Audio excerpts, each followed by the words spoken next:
ನಮಸ್ಕಾರ ವೀಕ್ಷಕರೇ ಸರ್ಕಾರದ ಮತ್ತೊಂದು ಬಿಗ್ ಸೀಕ್ರೆಟ್ ಈಗ ಬಯಲಾಗಿದೆ. ಆರ್ಸಿಬಿ ಕಾಲ್ತುಳಿತ ಪ್ರಕರಣದಲ್ಲಿ ಈಗಾಗಲೇ ಮುಖ್ಯಮಂತ್ರಿ ಸಿದ್ದರಾಮಯ್ಯ ಅವರು ಡಿಸಿಎಂ ಡಿಕೆ ಶಿವಕುಮಾರ್ ಹಾಗೆ ಗೃಹ ಸಚಿವರ ರಾಜೀನಾಮೆಗೆ ತೀವ್ರ ಒತ್ತಡ ಹೆಚ್ಚಾಗಿದೆ. ಬಿಜೆಪಿನೂ ಪ್ರತಿಭಟನೆಗೆ ಇಳಿದಿದೆ. ಸರ್ಕಾರ ತೀವ್ರವಾದ ಮುಜುಗರವನ್ನು ಎದುರಿಸ್ತಾ ಇದೆ.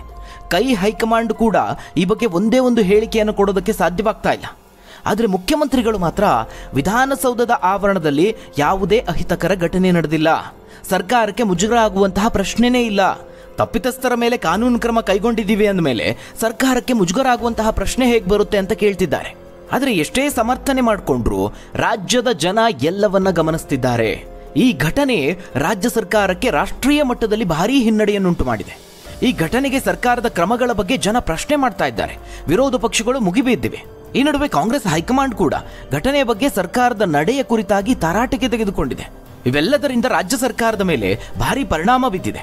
ಅಲ್ಲದೆ ವೈಯಕ್ತಿಕವಾಗಿ ಸಿಎಂ ಸಿದ್ದರಾಮಯ್ಯ ಅವರ ವರ್ಚಸ್ಸಿಗೂ ಧಕ್ಕೆ ಉಂಟು ಮಾಡಿದೆ. ಕಾಂಗ್ರೆಸ್ ನಾಯಕರಿಂದಲೇ ಸಿದ್ದರಾಮಯ್ಯ ಅವರಿಗೆ ಶಾಕ್ ಎದುರಾಗಿದೆ.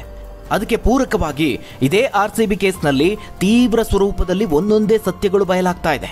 ಆರ್ಸಿಬಿ ಫೈನಲ್ ಮ್ಯಾಚ್ಗೆ ಹಲವು ಗಂಟೆಗಳು ಬಾಕಿ ಇರುವಂತೆಯೇ ನಡೆದಂತಹ ಒಂದು ಘಟನೆಯ ರಹಸ್ಯ ಈಗ ಬಯಲಾಗಿದೆ. ಈ ವಿಚಾರಕ್ಕೆ ಸಂಬಂಧಪಟ್ಟಂತೆ ಮತ್ತೆ ಇಬ್ಬರ ತಲೆದಂಡ ಆಗುತ್ತೆ ಅಂತ ಹೇಳಲಾಗ್ತಾ ಇದೆ. ಅದು ಬೇರಾರು ಅಲ್ಲ, ಅದರಲ್ಲಿ ಒಬ್ಬರು ಸಿದ್ದರಾಮಯ್ಯ ಅವರ ಆಡಳಿತದ ರೈಟ್ ಹ್ಯಾಂಡ್. ಮತ್ತೊಂದು ಕಡೆ ಸರ್ಕಾರ ನಿರ್ಲಕ್ಷ್ಯ ಮಾಡಿದ್ದ ಮತ್ತೊಂದು ಪತ್ರ ಈಗ ಬಹಿರಂಗ ಆಗಿದೆ. ಇಂತಹದೊಂದು ಮಹಾದುರಂತ ಆಗಬಹುದು ಅಂತ ಮೊದಲೇ ಓರ್ವ ಅಧಿಕಾರಿ ಖಡಕ್ ಎಚ್ಚರಿಕೆಯನ್ನು ಕೊಟ್ಟಿದ್ರು ಅನ್ನೋ ವಿಚಾರವೂ ಬಯಲಾಗಿದೆ.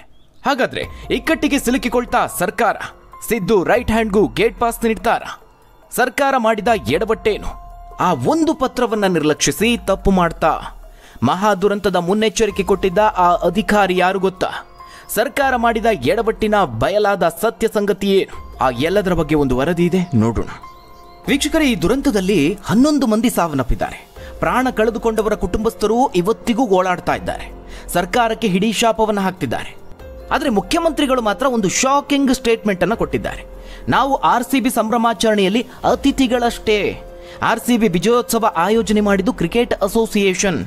ರಾಜ್ಯಪಾಲರಾದಂತಹ ತಾವರ್ ಚಂದ್ ಗೆಹ್ಲೋಟ್ ಅವರು ಬರ್ತಾರೆ ಎಂದಿದ್ದಕ್ಕಷ್ಟೇ ಸರ್ಕಾರದ ಕಡೆಯಿಂದ ನಾವೆಲ್ಲ ಹೋಗಿದ್ವಿ. ಸಂಭ್ರಮಾಚರಣೆ ಆಯೋಜಿಸಿದ್ದು ನಾವಲ್ಲ ಅನ್ನುವ ಹೇಳಿಕೆಯನ್ನು ಕೊಟ್ಟಿದ್ದಾರೆ. ಕೆಎಸ್ಸಿಎ ಕಾರ್ಯದರ್ಶಿ ಮತ್ತು ಖಜಾಂಚಿ ನನ್ನನ್ನು ಕಾರ್ಯಕ್ರಮಕ್ಕೆ ಆಹ್ವಾನ ಮಾಡಿದ್ರು. ರಾಜ್ಯಪಾಲರು ಸಹ ಬರ್ತಾರೆ ಅನ್ನೋ ಮಾತನ್ನು ಹೇಳಿದ್ರು. ನಾನು ಅಲ್ಲಿಗೆ ಹೋಗಿದ್ದೆ. ನನಗೆ ಆಹ್ವಾನ ಬಂದ ನಂತರವೇ ನಾನು ಅಲ್ಲಿಗೆ ಹೋಗಿದ್ದು ಅನ್ನೋದನ್ನು ಹೊರತುಪಡಿಸಿ ಬೇರೇನೂ ಇಲ್ಲ. ವಿಧಾನಸೌಧದ ಮುಂದಿನ ಕಾರ್ಯಕ್ರಮಕ್ಕಷ್ಟೇ ನನ್ನನ್ನು ಆಹ್ವಾನ ಮಾಡಿದ್ದು. ಅವರು ನನ್ನನ್ನು ಕ್ರೀಡಾಂಗಣಕ್ಕೆ ಆಹ್ವಾನಿಸಿರಲಿಲ್ಲ ಅಂತ ಹೇಳಿಕೆ ಕೊಟ್ಟಿದ್ದಾರೆ. ಇನ್ನು ಸಾರ್ವಜನಿಕರು, ವಿಪಕ್ಷಗಳು ಮಾಡ್ತಿರುವ ಆರೋಪಕ್ಕೂ ಮುಖ್ಯಮಂತ್ರಿಗಳು ತಿರುಗೇಟನ್ನು ಕೊಟ್ಟಿದ್ದಾರೆ. ಚಿನ್ನಸ್ವಾಮಿ ಸ್ಟೇಡಿಯಂನಲ್ಲಿ ಪೊಲೀಸರು ತಪ್ಪು ಮಾಡಿರೋದು ಸರ್ಕಾರಕ್ಕೆ ಯಾಕೆ ಮುಜುಗರ ಆಗಬೇಕು ಅಂತ ಪ್ರಶ್ನೆ ಮಾಡುವ ಮೂಲಕವಾಗಿ ಮುಖ್ಯಮಂತ್ರಿ ಸಿದ್ದರಾಮಯ್ಯ ಅವರು ತಿರುಗೇಟು ಕೊಟ್ಟಿದ್ದಾರೆ. ಅಂದರೆ ಸರ್ಕಾರ ಇವತ್ತಿಗೂ ಸಮರ್ಥನೆಯ ಹಾದಿಯಲ್ಲೇ ಇದೆ. ವೀಕ್ಷಕರ, ಈಗ ಪ್ರಕರಣಕ್ಕೆ ಸಂಬಂಧಪಟ್ಟಂತೆ ಮತ್ತಷ್ಟು ಶಾಕಿಂಗ್ ವಿಚಾರಗಳು ಬಹಿರಂಗ ಆಗ್ತಾ ಇದೆ. ಈ ಆರ್ಸಿಬಿಯ IPL ವಿಜಯೋತ್ಸವಕ್ಕೆ ಭದ್ರತೆ ವ್ಯವಸ್ಥೆ ಮಾಡೋದಕ್ಕೆ ರಾಜ್ಯ ಸರ್ಕಾರಕ್ಕೆ ಬಹಳ ಕಡಿಮೆ ಸಮಯ ಇತ್ತು. ಹೀಗಾಗಿ ತರಾತುರಿಯಲ್ಲಿ ಕಾರ್ಯಕ್ರಮ ಮಾಡಲೇಬೇಕು ಅನ್ನೋಂತಹ ಒತ್ತಡ ಇತ್ತು ಅನ್ನೋ ಮಾತುಗಳು ಕೇಳಿ ಬಂದಿದ್ದು. ಆದರೆ ಅದಕ್ಕೆ ತದ್ವಿರುದ್ಧವಾಗಿ ಒಂದು ಶಾಕಿಂಗ್ ಸಂಗತಿ ಬಹಿರಂಗ ಆಗಿದೆ. ಸರ್ಕಾರದ ಮುಖ್ಯ ಕಾರ್ಯದರ್ಶಿ ಶಾಲಿನಿ ರಜನೀಶ್ ಅವರು ಫೈನಲ್ ಪಂದ್ಯ ನಡೆಯೋಕ್ಕೂ ಮೊದಲೇ ಈ ಕಾರ್ಯಕ್ರಮಕ್ಕೆ ಅನುಮೋದನೆ ನೀಡಿದ್ರು ಅನ್ನೋ ವಿಚಾರ ಈಗ ಗೊತ್ತಾಗ್ತಾ ಇದೆ. ಕರ್ನಾಟಕ ರಾಜ್ಯ ಕ್ರಿಕೆಟ್ ಅಸೋಸಿಯೇಷನ್ ಈ IPL ಫೈನಲ್ ಪಂದ್ಯ ನಡೆಯುವ ಕೆಲವೇ ಗಂಟೆಗಳ ಮೊದಲು, ಅಂದರೆ ಜೂನ್ 3ರ ಬೆಳಗ್ಗೆ ಅನುಮತಿಯನ್ನು ಕೋರಿತ್ತು. ಸಿಬ್ಬಂದಿ ಮತ್ತು ಆಡಳಿತ ಸುಧಾರಣಾ ಇಲಾಖೆ ಅಂದರೆ DPRA ಮೂಲಕ ಈ ವಿನಂತಿಯನ್ನು ರವಾನೆ ಮಾಡಿದ್ರು. ಈ ವಿನಂತಿ ಬಂದ ಬೆನ್ನಲ್ಲೇ IPL ಫೈನಲ್ನ ಫಲಿತಾಂಶ ತಿಳಿಯುವ ಮೊದಲೇ, ಅಂದರೆ ಮ್ಯಾಚ್ ನಡೆಯೋದಕ್ಕೂ ಮೊದಲೇ ಅನುಮೋದಿಸಲಾಗಿದೆ ಅನ್ನೋದು ವರದಿಯಾಗಿದೆ. ಯಾವುದೇ ಸಲಹೆ ಸೂಚನೆ ಪಡೆಯದೆ ಗೃಹ ಇಲಾಖೆ ಅನುಮತಿ ನೀಡಿಲ್ಲ ಅಂದ್ರೂ ಅದು ಹೇಗೆ ಅನುಮೋದನೆ ಮಾಡಿದ್ರು ಅನ್ನುವ ಪ್ರಶ್ನೆ, ಆರೋಪ ಎದುರಾಗಿದೆ. ವೀಕ್ಷಕರು, ಕೇವಲ ಇದು ಮಾತ್ರ ಅಲ್ಲ, ಮತ್ತೊಂದು ವಿಚಾರವೂ ಬಯಲಾಗಿದೆ. ಈ ಕಾರ್ಯಕ್ರಮ ಆಯೋಜನೆ ಮಾಡಿದ್ದು KSCA ಅವರದ್ದೇ ತಪ್ಪು ಅಂತ ರಾಜ್ಯ ಸರ್ಕಾರ ಹೇಳ್ತಾ ಇದೆ. ಮತ್ತೊಂದು ಕಡೆ KSCA ಏನು ಹೇಳ್ತಾ ಇದೆ? ಸರ್ಕಾರನೇ ಸನ್ಮಾನದ ಪ್ರಸ್ತಾಪವನ್ನು ಮಾಡಿದ್ದು ಅವರಿಂದಲೇ ಲೋಪ ಆಗಿದೆ ಅಂತ ಹೇಳ್ತಾ ಇದೆ. ಈ ಆರೋಪ ಪ್ರತ್ಯಾರೋಪಗಳ ಮಧ್ಯೆ ಜೀವ ಕಳ್ಕೊಂಡಂತಹ ಆ 11 ಜನರ ಕುಟುಂಬಗಳು ಮಾತ್ರ ಕಣ್ಣೀರಿಡ್ತಾ ಇದೆ. ತಪ್ಪಿತಸ್ಥರಿಗೆ ಶಿಕ್ಷೆ ಆಗಲೇಬೇಕು ಅಂತ ನ್ಯಾಯಕ್ಕಾಗಿ ಆಗ್ರಹ ಮಾಡ್ತಾ ಇದೆ. ತನಿಖಾ ತಂಡಗಳು ಕೂಡ ಸತ್ಯ ಶೋಧನೆಗೆ ಇಳಿದಿದೆ. ಈ ನಡುವೆ ಸ್ಫೋಟಕ ಅಂಶವೊಂದು ಬೆಳಕಿಗೆ ಬಂದಿದೆ. ವೀಕ್ಷಕರೇ, ಈ ಘಟನೆಗೆ DPRA ಕಾರ್ಯದರ್ಶಿ ಸತ್ಯವತಿ ಅವರು ನಿರ್ಲಕ್ಷ್ಯ ಮಾಡಿದ್ದಾರೆ ಅನ್ನೋ ಆರೋಪ ಕೇಳಿ ಬಂದಿದೆ. ಯಾಕಂದ್ರೆ ವಿಧಾನಸೌಧದ ಭದ್ರತಾ ವಿಭಾಗದ DCP ಅವರು ಜೂನ್ 4ನೇ ತಾರೀಕಿನಂದೇ ಅಪಾಯದ ಎಚ್ಚರಿಕೆಯನ್ನು ಕೊಟ್ಟಿದ್ರು. ಆದರೆ ಇದನ್ನು DPRA ನಿರ್ಲಕ್ಷ್ಯ ಮಾಡಿರುವುದು ಮೇಲ್ನೋಟಕ್ಕೆ ಕಂಡು ಬರ್ತಾ ಇದೆ. ಆ ಸಂದರ್ಭದಲ್ಲಿ ಏನೇನೆಲ್ಲ ಆಗಿದೆ ಅಂದ್ರೆ ಜೂನ್ 3ನೇ ತಾರೀಕು ಕೆಎಸ್ಸಿಎ ಅನುಮತಿಯನ್ನು ಕೇಳಿ ಡಿಪಿಆರ್ಗೆ ಪತ್ರವನ್ನು ಬರೆಯುತ್ತೆ. ಹೀಗಾಗಿ ವಿಧಾನಸೌಧದ ಭದ್ರತಾ ವಿಭಾಗದ ಡಿಸಿಪಿ ಕರಿಬಸವನಗೌಡ ಅವರು ಪತ್ರ ಬಂದ ಬೆನ್ನಲ್ಲೇ ಜೂನ್ 4ರಂದು ಡಿಪಿಆರ್ಎನ ಕಾರ್ಯದರ್ಶಿಯವರಿಗೆ ಪತ್ರವನ್ನು ಬರೀತಾರೆ.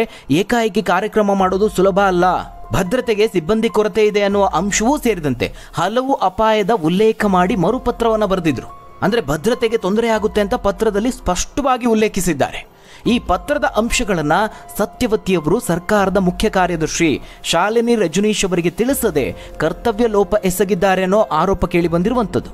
ಈ ಕಾರಣಕ್ಕಾಗಿ ಸತ್ಯವತಿ ಅವರ ವಿರುದ್ಧನೂ ಕ್ರಮ ಕೈಗೊಳ್ಳಬೇಕು ಅನ್ನೋ ಒತ್ತಡಗಳು ಹೆಚ್ಚಾಗಿವೆ. ವೀಕ್ಷಕರೇ, ಇಲ್ಲಿ ಡಿಸಿಪಿ ಅವರು ಎಷ್ಟೆಲ್ಲ ಮುನ್ನೆಚ್ಚರಿಕೆಯನ್ನು ಕೊಟ್ಟಿದ್ರು, ಜೊತೆಗೆ ಎಷ್ಟೆಲ್ಲ ಮುಂದಾಲೋಚನೆ ಮಾಡಿದ್ರು ಅಂತ ಹೇಳಿದ್ರೆ, ಡಿಸಿಪಿ ಅವರು ಬರೆದ ಪತ್ರದಲ್ಲಿ RCBಗೆ ಭಾರೀ ಪ್ರಮಾಣದ ಅಭಿಮಾನಿಗಳಿದ್ದಾರೆ. ನೀವೇನಾದರೂ ವಿಧಾನಸೌಧದ ಮೆಟ್ಟಿಲುಗಳ ಮೇಲೆ ಕಾರ್ಯಕ್ರಮವನ್ನು ಆಯೋಜನೆ ಮಾಡಿದ್ರೆ ಭದ್ರತೆಗೆ ಸಮಸ್ಯೆ ಆಗುತ್ತೆ, ಹೀಗಾಗಿ ಪಾಸ್ಗಳ ವಿತರಣೆಯನ್ನು ನೀವು ಸ್ಥಗಿತಗೊಳಿಸಬೇಕಾಗುತ್ತೆ ಅಂತ ಮೊದಲೇ ಹೇಳಿದ್ರು. ಅದಕ್ಕಿಂತಲೂ ಮುಖ್ಯವಾಗಿ ಈಗೇನು ಸರ್ಕಾರ ಮುಜುಗರಕ್ಕೀಡಾಗೋದಕ್ಕೆ ಪ್ರಮುಖವಾದಂತಹ ಕಾರಣಗಳು ಅಂದರೆ ವಿಧಾನಸೌಧದ ಮೆಟ್ಟಿಲುಗಳ ಮೇಲೆ ಏನು ವೇದಿಕೆಯನ್ನು ನಿರ್ಮಿಸಿದ್ರು, ಅದರಲ್ಲಿ ಕಾಂಗ್ರೆಸ್ ನಾಯಕರು, ಸಚಿವ ಶಾಸಕರುಗಳ ಕುಟುಂಬಸ್ಥರೇನು ರಾರಾಜಿಸಿದ್ರಲ್ವಾ, ಆ ಬಗ್ಗೆನೂ ಡಿಸಿಪಿ ಅವರು ಮೊದಲೇ ಎಚ್ಚರಿಸಿದ್ರು. ಸಚಿವಾಲಯದ ಅಧಿಕಾರಿಗಳು ಮತ್ತು ಸಿಬ್ಬಂದಿಗಳು ತಮ್ಮ ಕುಟುಂಬದ ಸದಸ್ಯರನ್ನ ಕರೆತರದಂತೆ ಕಟ್ಟುನಿಟ್ಟಿನ ಸೂಚನೆ ಕೊಡಬೇಕು ಅಂತ ತಿಳಿಸಿದ್ರು. ವಿಧಾನಸೌಧ ಹೇಳಿ ಕೇಳಿ ಸೂಕ್ಷ್ಮವಾದಂತಹ ಮುಖ್ಯವಾದಂತಹ ಕಟ್ಟಡ, ಹೀಗಾಗಿ ಅಲ್ಲಿ CCTV ಕ್ಯಾಮೆರಾ ಅಳವಡಿಕೆ ಹೆಚ್ಚಿಸಬೇಕಾಗಿದೆ. ವೇದಿಕೆಯನ್ನ ಲೋಕೋಪಯೋಗಿ ಇಲಾಖೆ ನಿರ್ಮಿಸಿದ ಬಳಿಕ ಭದ್ರತೆ ಹಾಗೂ ಸುರಕ್ಷತೆಯ ಪರಿಶೀಲನೆಗೆ ಬಿಟ್ಟುಕೊಡಬೇಕು. ಹಾಗೆ ವಿದ್ಯುತ್ ವಿಭಾಗದಿಂದ ಫಿಟ್ನೆಸ್ ಸರ್ಟಿಫಿಕೇಟ್ ಅಗತ್ಯ ಇದೆ ಅಂತ ಸಲಹೆಯನ್ನು ಕೊಟ್ಟಿದ್ರು. ಅಲ್ಲದೆ ಈ ಕಾರ್ಯಕ್ರಮದಲ್ಲಿ ಡ್ರೋನ್ ಚಿತ್ರೀಕರಣಕ್ಕೆ ಅವಕಾಶ ಕೊಡೋದಿಲ್ಲ. ಭದ್ರತೆಗಾಗಿ ಸಿಬ್ಬಂದಿ ಹಾಗೂ ಅಧಿಕಾರಿಗಳನ್ನ ಹೊರಭಾಗದಿಂದ ನಿಯೋಜಿಸಬೇಕಾಗಿರೋದ್ರಿಂದ ಸಮಯಾವಕಾಶದ ಅಗತ್ಯ ಇದೆ ಅನ್ನುವ ಎಲ್ಲಾ ವಿಚಾರವನ್ನ ಡಿಸಿಪಿ ಅವರು ತಮ್ಮ ಪತ್ರದಲ್ಲಿ ಉಲ್ಲೇಖಿಸಿದ್ರು. ಇಷ್ಟೆಲ್ಲ ಎಚ್ಚರಿಕೆಯನ್ನು ಕೊಟ್ಟಿದ್ರು ಸಹ ಸರ್ಕಾರ ಅದನ್ನ ನಿರ್ಲಕ್ಷ್ಯ ಮಾಡ್ತು, ಕಡೆಗಣಿಸ್ತು ಅನ್ನೋ ಆರೋಪ ಈಗ ಬಂದಿದೆ. ಇಷ್ಟೆಲ್ಲ ಅಂಶಗಳು ಬಹಿರಂಗಗೊಂಡಿದ್ರು ಸಹ ಸರ್ಕಾರ ಏನು ಹೇಳ್ತಾ ಇದೆ, ವಿಧಾನಸೌಧದ ಮುಂಭಾಗದಲ್ಲಿ ಯಾವುದೇ ಅಹಿತಕರ ಘಟನೆ ನಡೆದಿಲ್ಲ ಅಂತ ಆರಂಭದಿಂದನೂ ಸಮರ್ಥಿಸಿಕೊಳ್ತಾ ಬಂದಿದೆ. ಡಿಸಿಪಿ ಅವರ ಈ ಪತ್ರವನ್ನ ಪರಿಗಣಿಸಿ ಸರ್ಕಾರ ಏನಾದರೂ ಮುನ್ನೆಚ್ಚರಿಕೆ ಕ್ರಮವನ್ನು ಕೈಗೊಂಡಿದ್ದಿದ್ರೆ ಚಿನ್ನಸ್ವಾಮಿ ಕ್ರೀಡಾಂಗಣದ ಬಳಿನೂ ಆ ದುರ್ಘಟನೆ ನಡೀತಾ ಇರಲಿಲ್ಲ ಅನ್ನೋದಂತೂ ಸ್ಪಷ್ಟ. ವೀಕ್ಷಕರೇ, ಈಗ ಯಾವಾಗ ಸರ್ಕಾರ ಹಿರಿಯ ಪೊಲೀಸ್ ಅಧಿಕಾರಿಗಳ ಮೇಲೆ ಕಠಿಣ ಕ್ರಮವನ್ನು ಕೈಗೊಳ್ತೋ, ಈ ಆರಂಭಿಕ ಅನುಮೋದನೆ ನೀಡಿದ ವಿಚಾರ ಆಡಳಿತ ಮತ್ತು ಪೊಲೀಸ್ ವಲಯದಲ್ಲಿ ಆಕ್ರೋಶವನ್ನು ಹುಟ್ಟುಹಾಕಿದೆ. ನಿವೃತ್ತ ಅಧಿಕಾರಿಗಳು ಇದನ್ನು ಪಾಯಿಂಟ್ ಮಾಡಿ ಹೇಳ್ತಿದ್ದಾರೆ. 3 IPS ಅಧಿಕಾರಿಗಳನ್ನ ಅಮಾನತುಗೊಳಿಸಲಾಗಿದೆ, ಇನ್ನೊಬ್ಬರನ್ನ ವರ್ಗಾವಣೆ ಮಾಡಲಾಗಿದೆ. ಆದರೆ ಪೊಲೀಸರನ್ನ ವಿಶ್ವಾಸಕ್ಕೆ ತೆಗೆದುಕೊಳ್ಳದೆ ಈ ಕಾರ್ಯಕ್ರಮಕ್ಕೆ ಅನುಮೋದನೆ ನೀಡಿದ ಹಿರಿಯ IAS ಅಧಿಕಾರಿಗಳ ಮೇಲೆ ಯಾವುದೇ ಹೊಣೆಗಾರಿಕೆಯನ್ನು ಮಾಡ್ತಾ ಇಲ್ಲ ಅಂತ ಆಕ್ರೋಶ ಭುಗಿಲೆದ್ದಿದೆ. ಅವರ ತಲೆದಂಡನು ಆಗಬೇಕು ಅನ್ನೋ ಕೂಗೆದ್ದಿದೆ. ಶಾಲಿನಿ ರಜನೀಶ್ ಅವರು ಹಾಗೆ ಸತ್ಯವತಿ ಇಬ್ಬರ ತಲೆದಂಡವೂ ಆಗಬೇಕು ಅಂತ ಹೇಳ್ತಿದ್ದಾರೆ.